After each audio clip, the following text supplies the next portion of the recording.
বেনারসি আলুর দম, কড়াইশুঁটির কচুরি, সম্পূর্ণ নতুন রেসিপি নিয়ে তোমার সামনে চলে আসলাম।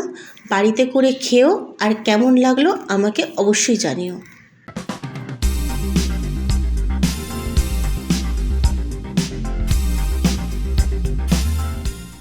বেনারসি আলুর দম করতে আমাদের লাগছে টমেটো, কাঁচা লঙ্কা, আদা, টক দই, ধনেপাতা, কাশ্মীরি লঙ্কার গুঁড়ো, সানরাইজের গরম মশলার গুঁড়ো, মটরশুঁটি, চালমগজ ভিজিয়ে রেখেছি, হলুদ গুঁড়ো, জিরে গুঁড়ো, চিনি, আলু, ঘি, সর্ষের তেল, নুন।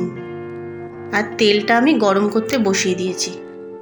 এইবারে তেলের মধ্যে আলুগুলো দিয়ে দিলাম। তার সঙ্গে অল্প একটু হলুদ দিয়ে লাল করে আলুগুলোকে ভেজে নেব। আলুগুলো ভাজা হতে থাক, ততক্ষণ আমি মশলাটা করে নিই। তার জন্য আমার লাগবে আদা, কাঁচা লঙ্কা আর চালমগজ, আমি পেস্ট করে নেব। আমার পেস্ট করা হয়ে গেছে।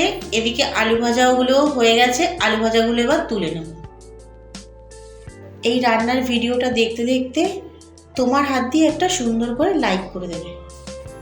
তোমাকে রিকোয়েস্ট করব এই রান্নাটা বাড়িতে একবার করে খাওয়ার জন্য।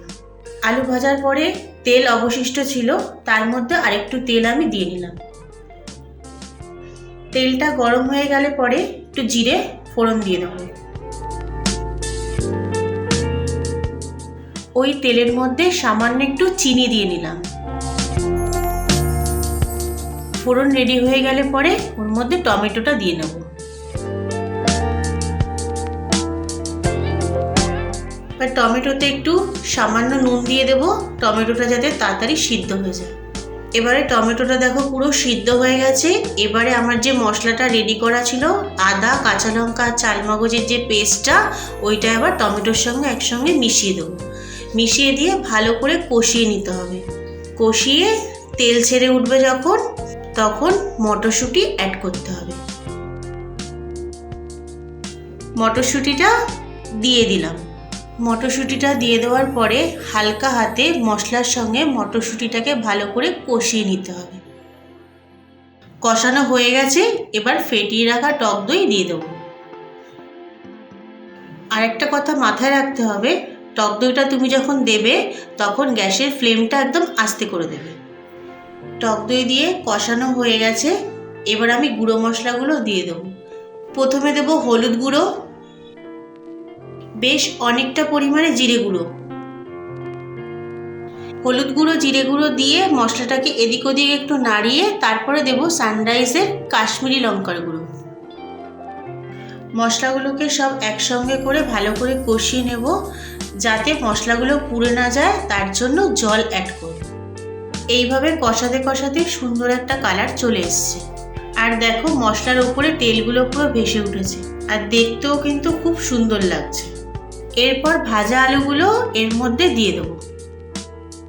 এইভাবে মশলার সঙ্গে আলুটাকে ভালো করে কিছুক্ষণ কষিয়ে নেব, নিয়ে ঢাকা দিয়ে দেবো যাতে আলুটা তাড়াতাড়ি সিদ্ধ হয়ে যায়।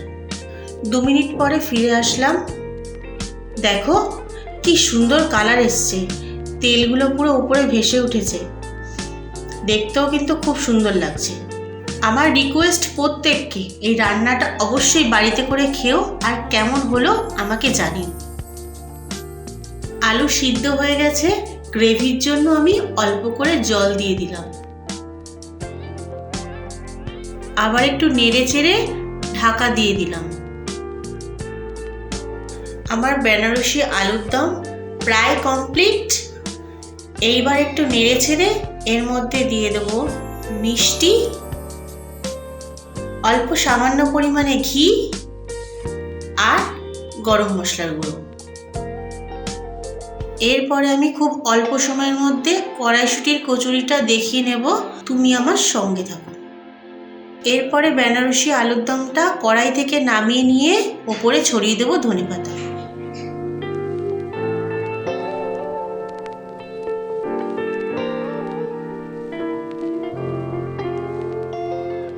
এখানে 500 গ্রাম মতন ময়দা নিয়ে নিয়েছি।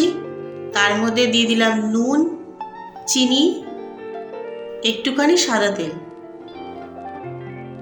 তারপরে একটু অ্যাড করে দেবো ঘি। তারপরে এই উপকরণগুলো দিয়ে ময়দাটাকে ভালো করে মাখিয়ে নিতে হবে। মাখানো হয়ে গেলে জল দিয়ে একটা ডো বানিয়ে নিতে হবে। ডো বানানো হয়ে গেলে ওপরে একটু সাদা তেল দিয়ে 15 মিনিটের জন্য ঢাকা দিয়ে রাখতে হবে। কড়াইতে তেলটা গরম করতে বসিয়ে দিয়েছি, তেলটা গরম হতে থাক। এদিকে আমি মটরশুঁটিটা পেস্ট করে নেব। আমি কিছু কড়াইশুঁটি নিলাম, তার সঙ্গে নিলাম 2টো কাঁচা লঙ্কা, সামান্য একটু আদা আর সামান্য নুন, সামান্য একটু জিরে গুঁড়ো অ্যাড করলাম। সব মশলাগুলো একসঙ্গে মিক্সিতে দিয়ে পেস্ট করে নেব। এদিকে তেলটা গরম হয়ে গেছে, এর মধ্যে কড়াইশুঁটির পেস্টটা দিয়ে দেব। এইবারে পুরটা ভালো করে নেড়ে চেড়ে জলটাকে শুকিয়ে নিতে হবে, শুকিয়ে পুরটা তৈরি করে নিতে হবে। পুর তৈরি করা হয়ে গেছে, এবার পুরটা কড়াই থেকে প্লেটে তুলে নিয়ে ঠান্ডা করে নেব। আগের থেকে ময়দায় লেচি কেটে রেখেছিলাম। এইবারে কড়াইশুঁটির পুরটা কিভাবে ভরতে হবে লেচির মধ্যে তোমাদেরকে দেখিয়ে দিই।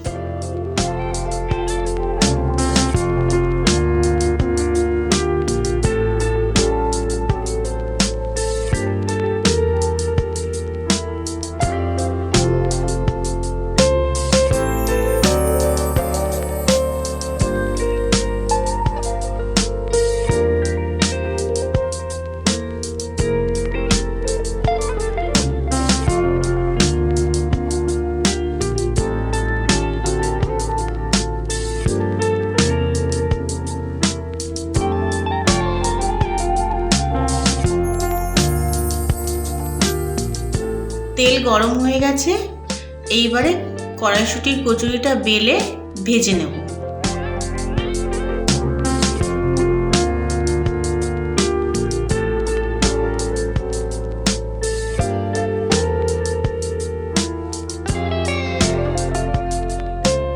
বাহ, খুব সুন্দর তো ফুলে উঠেছে। এইভাবে পরপর আমি কড়াইশুঁটির কচুরিগুলো ভেজে নেব।